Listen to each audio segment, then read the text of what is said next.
Okay बच्चा, you hear me?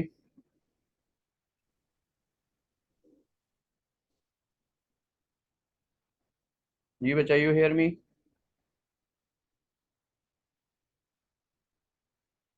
Hello बच्चा। Yes, sir. Okay, Yamuna, are you there?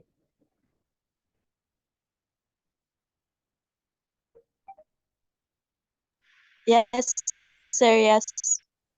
Yes. Okay.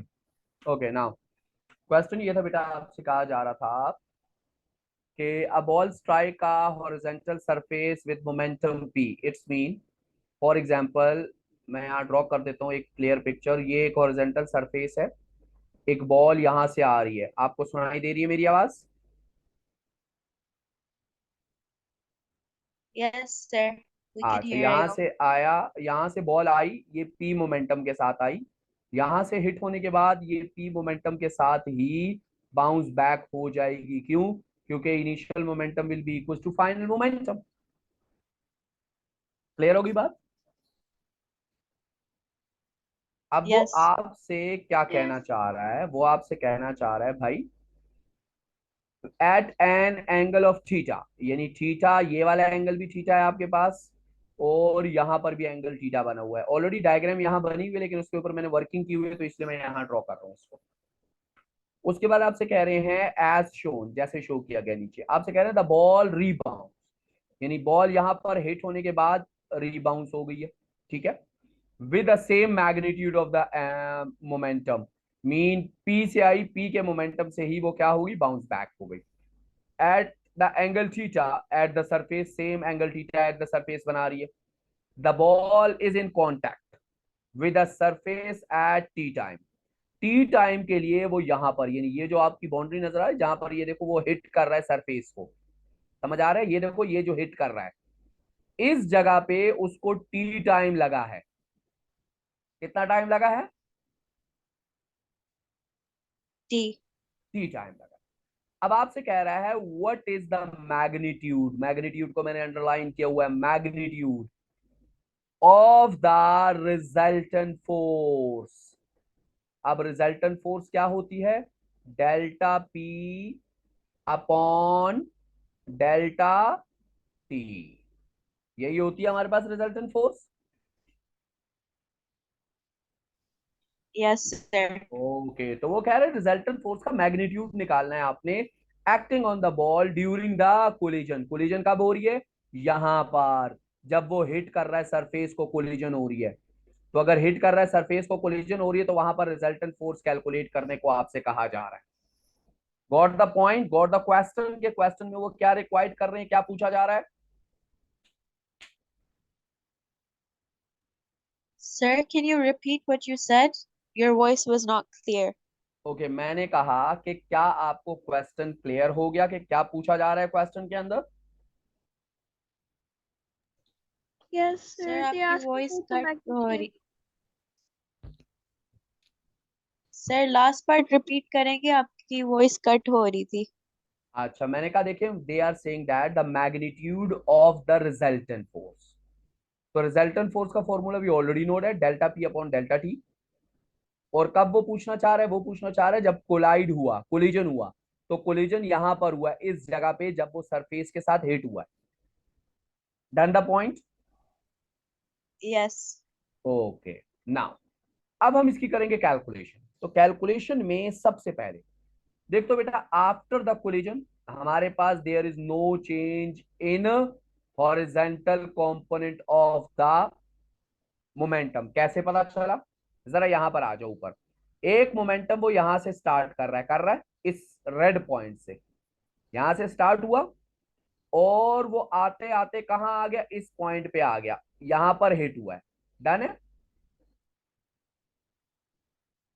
Yes sir.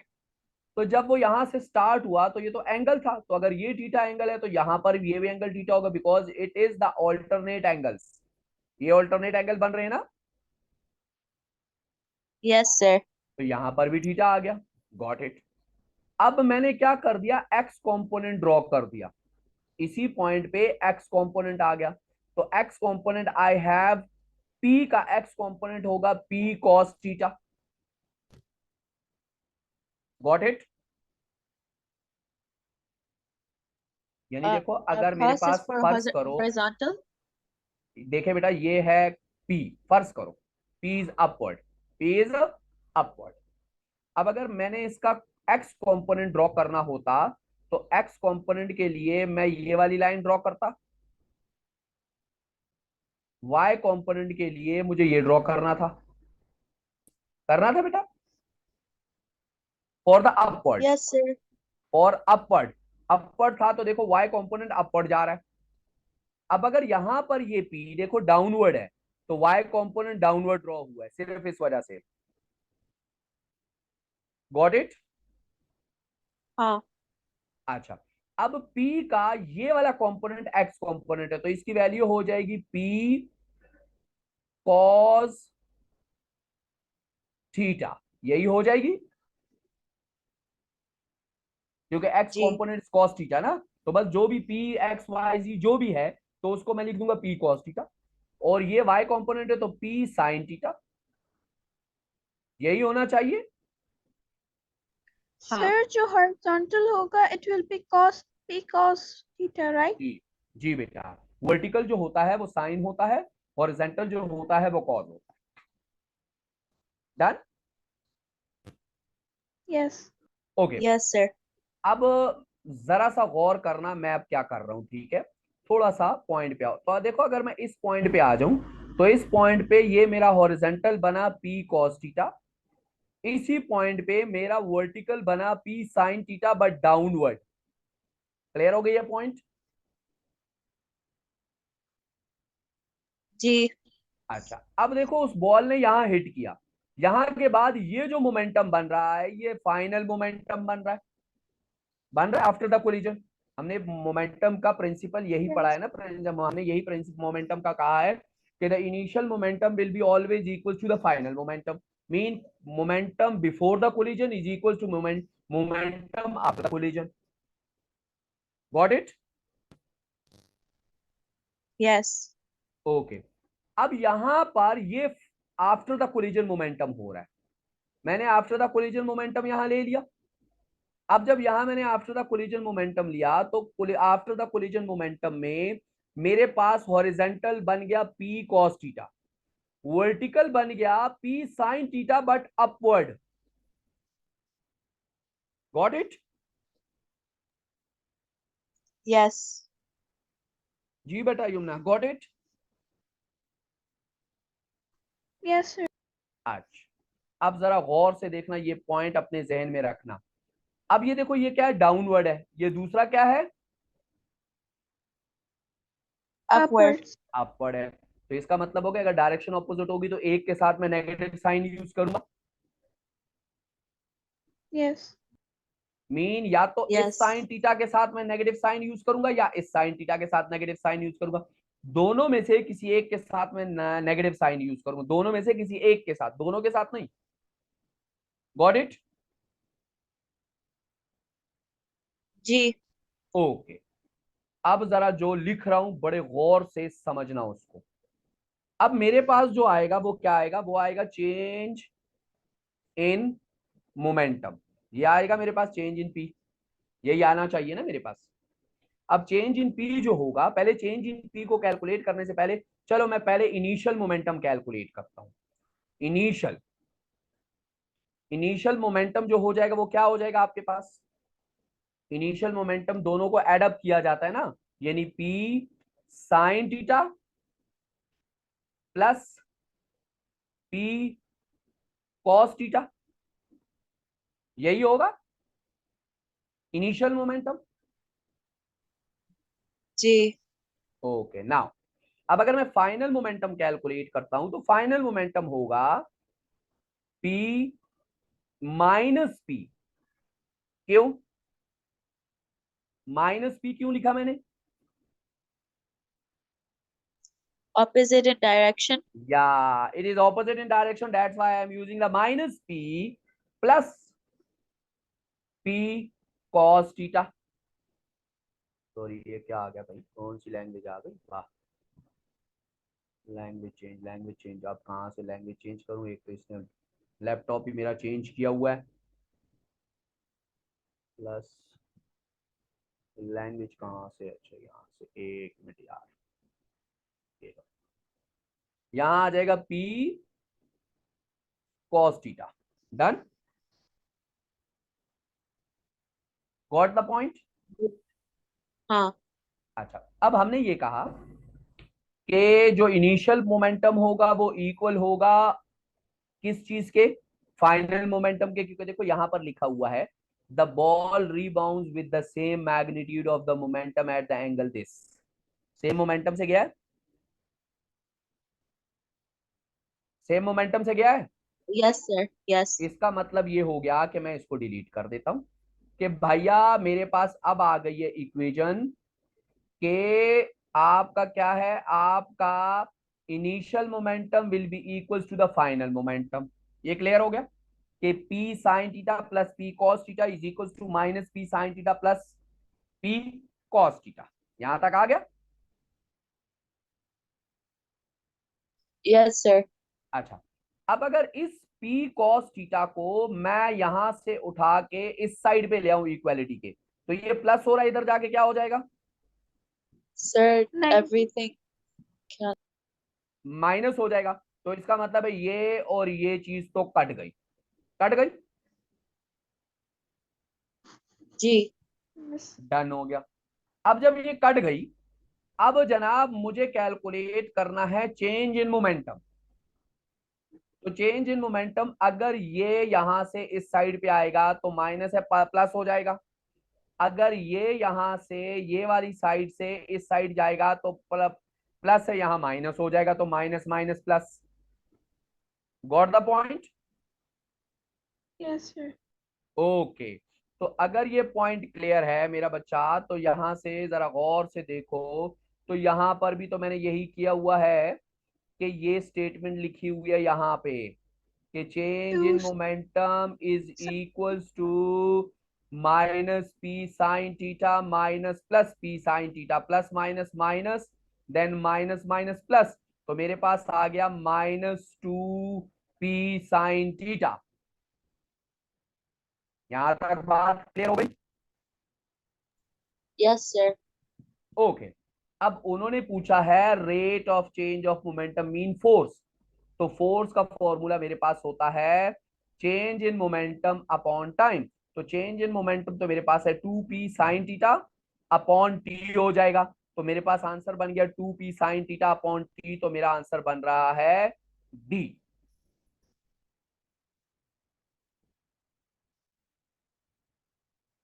विशाल, आपके वो theta वाले angle थोड़े क्लियर हुए। हाँ थोड़े से। ठीक है जी यमुना बच्चा, आपको कोई प्रॉब्लम बेटा इस क्वेश्चन में। No, sir. I understood. Okay, move to the next slide, can I move. Yes. Okay, yes sir. तो बच्चा अगर मैं मूव कर रहा हूं तो फिर आपको थोड़ा सा एक क्वेश्चन अटेम्प्ट करना पड़ेगा। अच्छा ये देखो, ये जो है ये वही चीज है मैंने दोबारा लिखी है। अगर मेरे पास आता है ग्राफ आ जाता है, ग्राफ में मेरे पास आता है ग्रेडियंट, तो ग्रेडियंट का मतलब होगा delta P upon delta T. ठीक हो गया। तो delta P upon delta T जो है वो फोर्स है, और अगर अंडर एरिया मुझे कैलकुलेट करने को आ जाए, मीन एफ इंटू टी आ जाए, तो वो मोमेंटम है। Done the concept. उसके बाद change in momentum depends upon the magnitude of the resultant force and the rate of change. ये तो हमने ऑलरेडी डिस्कस कर लिया, इसको दोबारा डिस्कस करने की जरूरत नहीं है। ये दोबारा डिस्कस करूं। Sir, the dot is representing the multiply sign, right? बेटा क्या कह रहे हो, आपकी आवाज कट रही है। Hello? जी जी जी बच्चा युवना बोलो, दोबारा से रिपीट करो अपना question. Hello. Sir, I'm asking in the first one, you write F dot change in time या equals to change in momentum. So the dot is representing the multiply.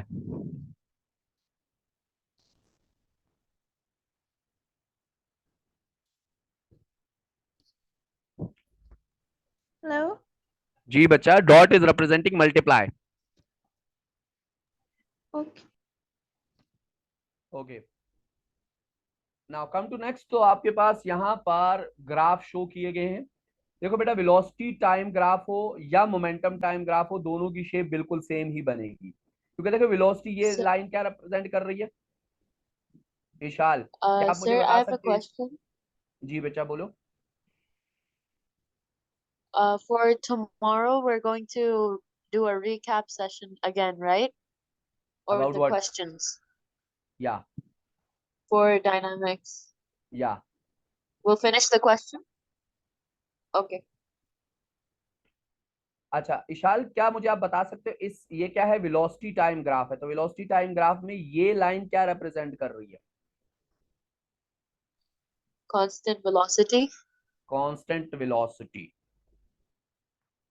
अच्छा, तो मोमेंटम टाइम ग्राफ में ये gradient क्या represent कर रहा है? Constant momentum. Yes, sir. Mean अगर वेलोसिटी टाइम ग्राफ है तो ये एक्सेलरेशन को रिप्रेजेंट कर रहा है, तो there is no acceleration, there is no acceleration. तो एक्सेलरेशन कब नहीं होती? जब रिजल्टेंट फोर्स जीरो होती है। रिजल्टेंट फोर्स क्या होती है? जीरो होती है। Zero. Constant velocity mean acceleration will be zero ना।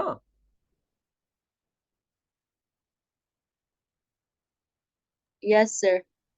तो यहां पर इसका मतलब हो गया जो नेट फोर्स है वो जीरो है। अब यहां पर आ जाओ मोमेंटम टाइम ग्राफ में, तो इसमें भी देखो यहां पर क्या शो हो रहा है, यानी मोमेंटम अपॉन टाइम जो है वो फोर्स है ना। मैंने अभी पीछे रिप्रेजेंट किया, यहाँ पर देखो पिछली स्लाइड में आपने रिप्रेजेंट किया कि जब हम क्या करेंगे, change in momentum divide by change in time करोगे तो वो क्या चीज होती है? फोर्स होती है। Resultant force. तो बच्चा यहां पर भी फोर्स जीरो है, यहां पर भी देख लो फोर्स जीरो ही है, सेम शेप है। इसमें देख लो फोर्स इज Yes, कांस्टेंट, यहां पर भी फोर्स इज कांस्टेंट, यहां पर फोर्स इज जीरो, यहां पर भी फोर्स इज जीरो। sir. जी बच्चा। Sir, I have a question. जी। And when the slope is steep, what does that mean? T, which one? Sir, can you hear me? या आप बोलो, जरा रिपीट करो क्वेश्चन को। The momentum time. You want to know about this is a momentum and this is t mean time, momentum time graph, this is velocity time graph। I'm asking about momentum time graph. यहाँ momentum time graph में क्या कह रहे हो आप? जो steep slope होता है उसकी what does that represent? This one, तो दिस क्या वन, मतलब होता है? दिस वन, आप इसके बारे हाँ में पूछ रहे हो?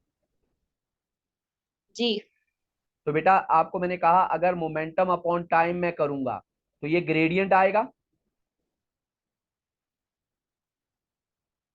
हाँ इट शो द ग्रेडियंट, तो gradient will be mean a momentum upon time होता है फोर्स, फोर्स होता है हमारे पास आंसर। इसका मतलब है जी इसका ग्रेडियंट शो कर रहा है फोर्स को। अब मुझे बताओ इसका ग्रेडियंट क्या है, इस लाइन का ग्रेडियंट कितना आएगा आपके पास? Mean what is representing it, ये स्ट्रेट लाइन क्या रिप्रेजेंट कर रही है, क्या ग्रेडियंट है? the force is decreasing.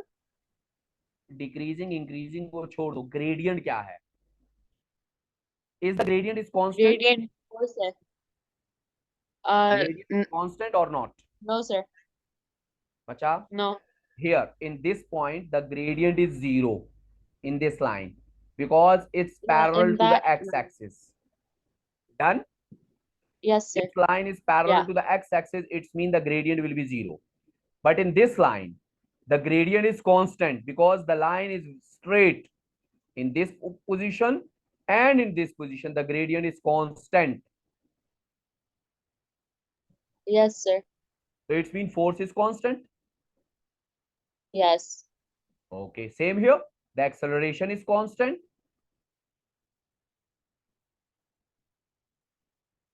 In yes velocity time graph, it is. then acceleration is Yes directly proportional to the force. yeah yes Okay. Now here come to this point. Again, the gradient is zero. Here also the gradient is 0. Here also the gradient is uniform. In this point also the gradient is uniform. At that point the gradient is 0. Here also the gradient is 0. So it showed that velocity time graph and momentum time graph की shape दोनों की same होगी, सिर्फ gradient में फर्क होगा कि velocity time graph का ग्रेडियंट रिप्रेजेंट करता है एक्सेलरेशन और मोमेंटम टाइम ग्राफ का ग्रेडियंट रिप्रेजेंट करता है फोर्स, बस और कोई फर्क नहीं है दोनों में। Okay, I get it. इसी तरह एक्सेलरेशन टाइम ग्राफ और फोर्स टाइम ग्राफ ये दोनों सेम बनते हैं, इसमें भी कोई फर्क नहीं होता। Same ideology use in this, जो वेलोसिटी टाइम ग्राफ के लिए आइडियोलॉजी यूज की, मोमेंटम टाइम ग्राफ के लिए यूज की, वही यहां पर यूज करो दोनों के लिए। Yes, sir. जी Yamuna, got it? Yes, sir. I have to ask something. जी बेटा। जो आपने और highlighted with the orange marker, it's showing zero gradient, right? This point, so just wait, this is this line, this one. No, not this one. For the acceleration time graph. Acceleration time graph mean you want to this na? This. Okay, this point is shows that the value is 0 bacha, because it is on belong to x-axis. The gradient will be 0 here. Here And is this one also with the 0. This is also the gradient is 0, but no, here I'm the asking about the acceleration green is one. 0 also. Sorry, I'm asking about this green one. Or the green one, next this to it. one, this, Yes. it is eventually hit this point ना बेटा। ये तब होता है जब let suppose 2 second पे आप जी 0 पे थे और एकदम से 2 सेकंड पे आप फर्ज करो यहाँ 2 पे आ गए। It is eventually line. I didn't got it. Sir, can you explain again? Okay बेटा भाई, फर्ज करो बेटा आपकी ये पॉइंट जो है ये 0 है ठीक है। ये पॉइंट जो है ये 2 सेकंड है। अब ये पॉइंट जो है ये 2 है और ये 3 है। क्या हुआ, आप 0 से लेकर 2 सेकंड तक आपकी एक्सेलरेशन जो थी वो 0 थी, ठीक हो गया बेटा। उसके बाद जैसे Yes. ही 2 सेकंड पे पहुंचे आपकी एक्सेलरेशन एकदम से 3 हो गई। तो ये लाइन सिर्फ शो कर रही है इट्स इवेंचुअली हिट द 3। क्योंकि हमें ग्राफ पूरा बनाना पड़ता है तो ये लाइन, इस लाइन का कोई काम नहीं है, मुझे यहां लाइन बनानी है। तो जब मैंने यहां लाइन बनानी है तो इसको इसके साथ टच करना है, that's all. Okay. Okay, now move to the next. And the above ones? Just wait, I repeat the again. This one? No.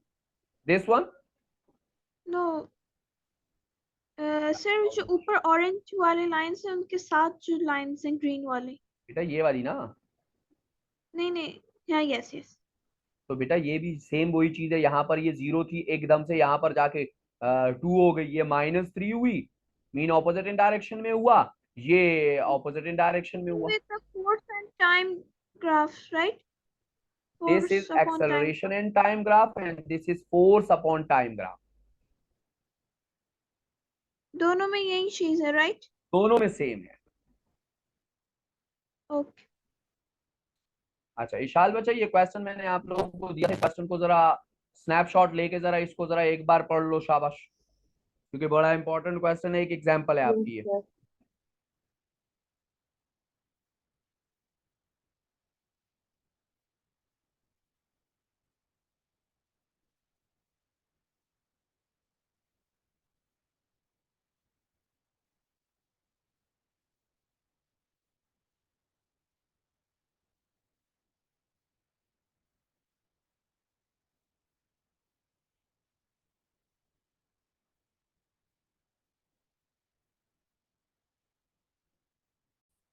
They say that a space research rocket stand vertically on it's launching pad. ये देखो ये stand कर रहा है, vertically stand किया हुआ है, एक रॉकेट है यहाँ पर मौजूद है। ठीक हो गया। फिर कह रहे हैं पीरियड टू द इग्निशंस। अभी इग्निशंस ऑन हुआ है। The mass of the rocket and it's fuel is इतना। अभी इग्निशन जो है ऑन नहीं हुआ, मीन उसको स्टार्ट नहीं किया गया। दैट टाइम मास इतना था, दोनों का फ्यूल और रॉकेट का मास मिला के इतना बना है आपके पास।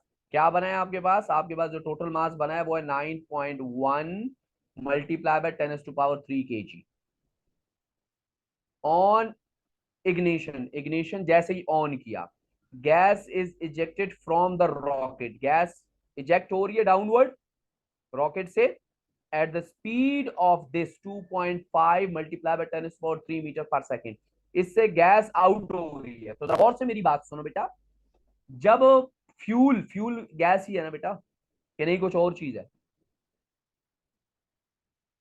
अब मास ये था, अब जैसे ही गैस डाउनवर्ड एग्जिस्ट होगी तो उसका मतलब है मास में डिक्रीजिंग हो रही है ना। ये बात समझ आई? हाँ। Yes, sir. अच्छा, फिर कह रहा है relate to the rocket and fuel is consume at the constant rate.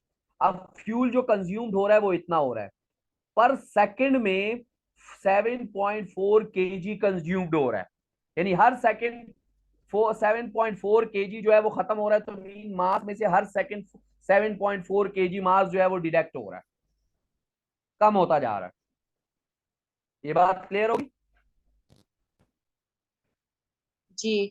फिर हाँ। आपसे कह रहे हैं find the thrust of the rocket and hence explain why there is an interval between the ignition and the left off। आपसे पहले ये कह रहा है कि भाई सबसे पहले तो थ्रस्ट कैलकुलेट करो कि थ्रस्ट कितना आया। थ्रस्ट क्या होता है? अपवर्ड फोर्स होती है, कि अपवर्ड फोर्स उसके ऊपर कितनी अप्लाई हुई। फिर वो आपसे ये कह रहा है कि भाई यही चीज एक्सप्लेन करने के बाद हिंस, हिंस का मतलब है इसी आंसर को यूज करते हुए ये एक्सप्लेन करो कि इंटरवल क्यों था, डिले क्यों था। इग्निशन ऑन हुआ तो एकदम ऊपर जाना चाहिए था ना। इग्निशन ऑन हुआ तो उसके थोड़ी देर बाद ये ऊपर गया है, क्यों? बात समझ आ गई? अब हाँ बेटा सिर्फ जी। मुझे ये बता दो कि बॉडी ऊपर कब मूव करेगी?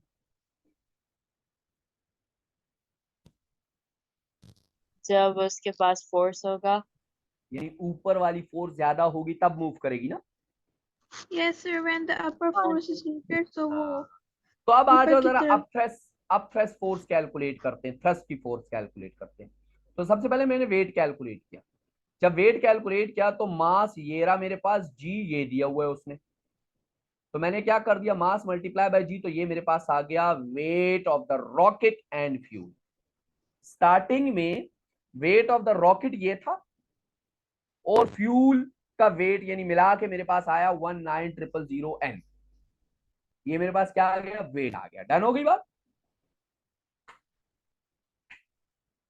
यहां तक बात क्लियर Yes. है? जी। हाँ। अब हाँ मुझे अपथ्रस्ट फोर्स कैलकुलेट करनी है। तो अपथ्रस्ट फोर्स हमने पढ़ा रिजल्टेंट फोर्स। रिजल्टेंट फोर्स में जो अपवर्ड की फोर्स आ रही है, resultant force will be equal to the rate of change of momentum. Previous वाला क्वेश्चन अगेन यहां आ गया। तो देखो, rate of change of momentum mean change in mass multiply by velocity divided by time. यही आता है। जी। पीछे भी हाँ। हमारे पास मास अपॉन टाइम था, याद Sir, है? you said upper force का क्या था? Rate of upward force thrust जो होगी, resultant force will be equal to, हमने बेटा डेफिनेशन अभी तक यही पढ़ते आ रहे हैं, the rate of change of momentum. resultant force equals to rate of change of momentum, right? ये अभी तक हम पढ़ते आ रहे हैं। तो देखो rate of change of momentum ये रहा, ये मोमेंटम हुआ m मल्टीप्लाई बाय v और divided by time, the rate of change of momentum हो गया। अब उसने कहा है जो स्पीड है वो ये दी हुई है मेरे पास। ठीक हो गया। वेलोसिटी ये दी हुई है, अगेन सबर करो मैं रब कर दूं। वेलोसिटी ये दी हुई है आपके पास। मास इन चेंज ये दिया हुआ है आपके पास पर सेकंड। तो delta m upon delta t तो ये हो गया ना 7.4। तो वो तो ये आ गया। फिर v है, v की वैल्यू ये गिवन है मेरे पास, तो यहां से मैंने ये वैल्यू ले ली। जब मैंने इन दोनों को मल्टीप्लाई किया तो मेरे पास आया 18,500। अब थ्रेड्स की फोर्स कितनी हो रही है उसके ऊपर? Sir, what about the time? बेटा टाइम ये रहा ना, टाइम तो मेरे पास ये रहा, तो ये देखो ये लिखा हुआ है क्वेश्चन के अंदर ही कि 7.4 kg पर सेकेंड।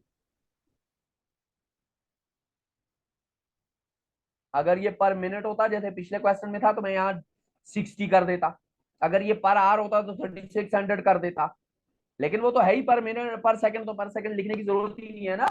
1 सेकंड लिखने या ना लिखो कोई प्रॉब्लम थोड़ी है। क्लियर हो गया? हाँ जी Yes. बच्चा सर, क्लियर है? पर जी बच्चा।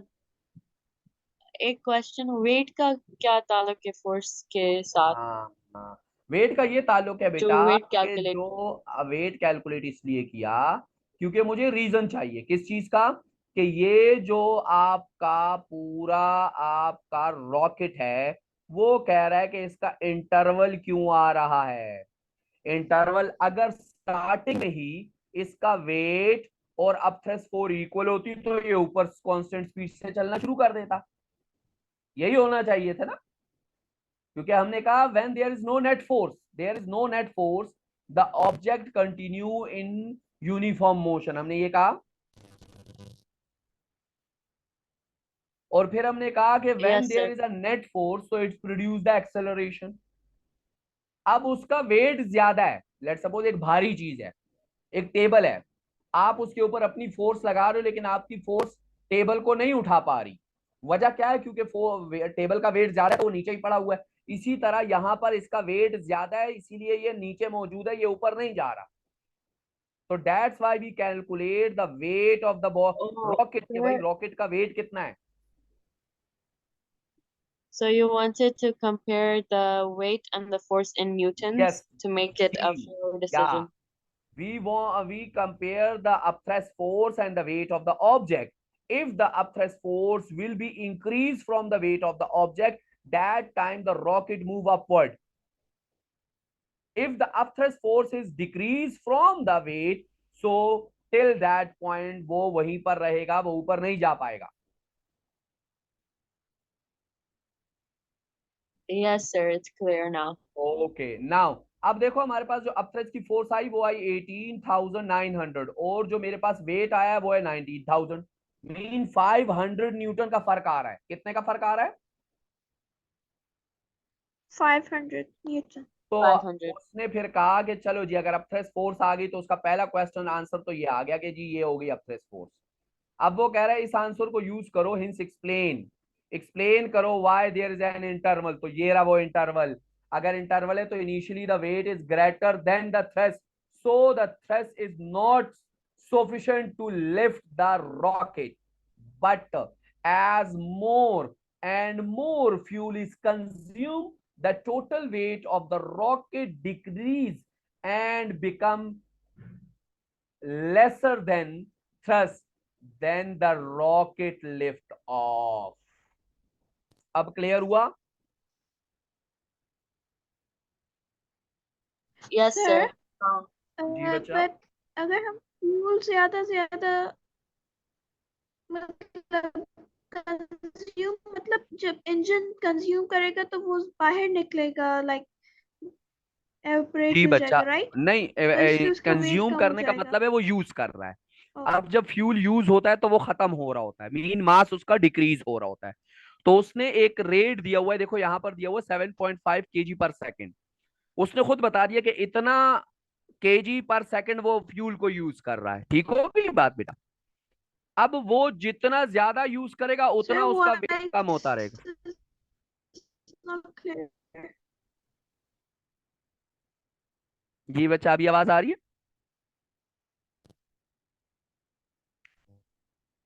जी बेटा can you hear me?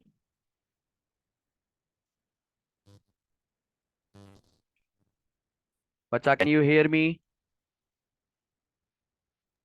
Sir, we can't hear you. when you use a car.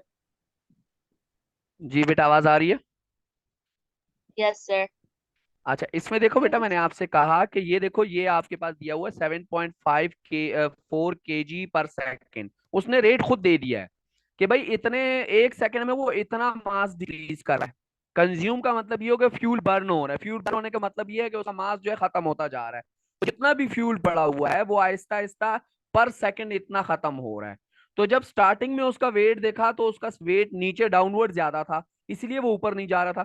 फिर जब मैंने अपथ्रस्ट कैलकुलेट की तो जब उसका जो मास होगा वो खत्म होता रहेगा, खत्म होता रहेगा, खत्म होता रहेगा, एक टाइम ऐसे आएगा कि वेट जो हो जाएगा वो अपथ्रस्ट से कम रह जाएगा। मीन अपथ्रस्ट ज्यादा हो जाएगी तो वो अपवर्ड मूव करना शुरू कर देगा। दैट्स वाई उसके बिटवीन क्या था, इंटरवल मौजूद था।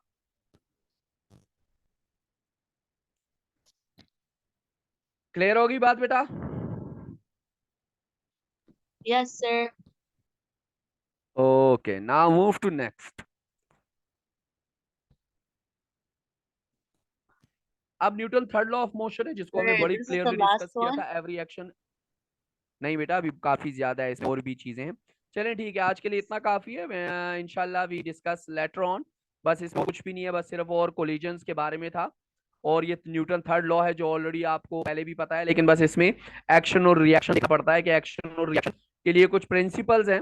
विशाल, आपने वो प्रिंसिपल्स नहीं किए थे, मैं Yes. आपको यहाँ प्रिंसिपल शो करवा रहा हूँ। वो प्रिंसिपल जरा देख लो। यमुना ने किए हुए क्लास के अंदर। Yamuna, you already done the principles ना, कि 4 The जो हम last उसमें definition. देखते So The थे। you last have one. shared these on WhatsApp, right? या ऑलरेडी आई शेयर्ड।